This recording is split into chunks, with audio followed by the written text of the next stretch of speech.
another major breakthrough that ended as a stalemate in talks between Ladakhi groups and Home Ministry. The Kargil Democratic Alliance (KDA) and the Leh Apex body have agreed in principle to constitutionally safeguard on the lines of Article 371 as well as the creation of a union territory level legislative body. The delegation included climate activist Sonam Wangchuk, who was released from detention under the National Security Act on March 14. After the meeting, Wangchuk said that the significant progress was made in talks with the government. He also added that the due course Ladakh will be accorded full statehood when it has enough revenue of its own to support the operational expenses of salaries, pensions, etc. The Union Ministry of Home Affairs has proposed a new mechanism to grant Ladakh greater legislative, financial and administrative powers within the existing Union Territory framework, according to civil society members who attended a subcommittee meeting with MHA officials. Now, representatives from the delegation said that the MHA authorities had said that the only reason why Ladakh could not be made a state at the moment was that it currently lacked adequate revenue generation to meet the expenditure such as salaries of employees. Articles 371 and 371A through J province special provisions and protections for specific states, giving them autonomy over the affairs without interference from the state and the central government. The states include Nagaland, Mizoram and Sikkim. The MHA is likely to soon send a draft mentioning the proposed changes which they were told would be under the framework of Union Territory with legislative powers. कल शाम को गृह मंत्रालय में एक संवाद एक वार्ता हुई जिसमें लद्दाख से कारगिल डेमोक्रेटिक अलायंस (केडीए) और ले एपेक्स बॉडी के सदस्य आए थे। ये सब कमेटी स्तर का वार्ता थी जिसमें कि जो मुद्दे हैं छोटे उन पे बात करेंगे। बाद में इस पे हाई पावर्ड कमेटी की भी बैठक बैठेगी। तो इसमें कुछ नई पहल और कुछ कदम नए बढ़ाए गए। आप लोगों को मालूम होगा कि लद्दाख हमेशा से संविधान के अनुसूची 6वें अनुसूची में संरक्षण और फिर लोकतंत्र की बहाली यानी कि स्टेटहुड की मांग करते आए हैं।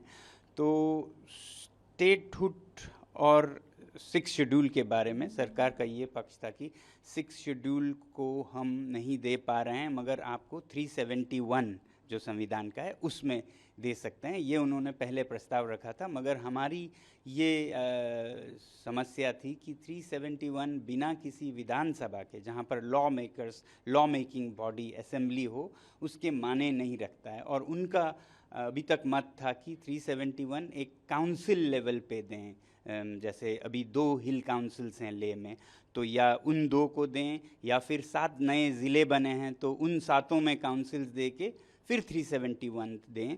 इस पे बिल्कुल लद्दाख के लोग राज़ी नहीं थे। हालांकि 6 शेड्यूल और 371 में वो समानताएं देख रहे थे मगर बिना स्टेटहुड के यानी कि असेंबली के ऐसा मानने को कोई भी तैयार नहीं था लद्दाख में।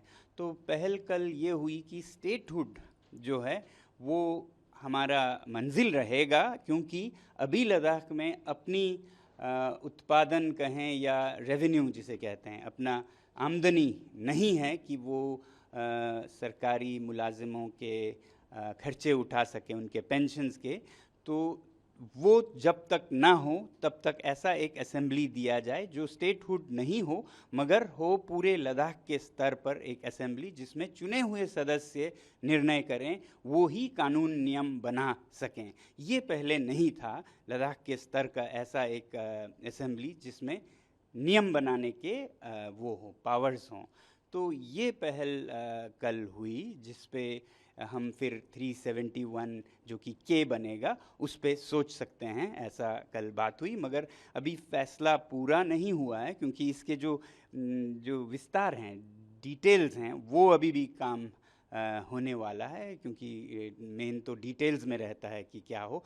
मगर इतना साफ हुआ कि ये जो विधानसभा होगी या जो भी चुने हुए प्रतिनिधियों का हाउस होगा उसके जो चीफ होंगे जो नेता होंगे उनके नीचे सारे ब्यूरोक्रेसी आएगी जिसमें कि चीफ सेक्रेटरी भी होंगे। 6 शेड्यूल के बारे में डिस्कशन हुई, 371 पे हुई, यूटी लेजिस्लेचर पे हुई। यूटी लेजिस्लेचर में अगर हमारा financial revenue budget, capital budget, हर चीज़ पे हुआ। और यूटी एडमिनिस्ट्रेशन की तरफ से भी कई जो उनकी तरफ से कई सजेशन आए। तो अभी कोई डिसीजन पे नहीं है, नेक्स्ट मीटिंग होगी।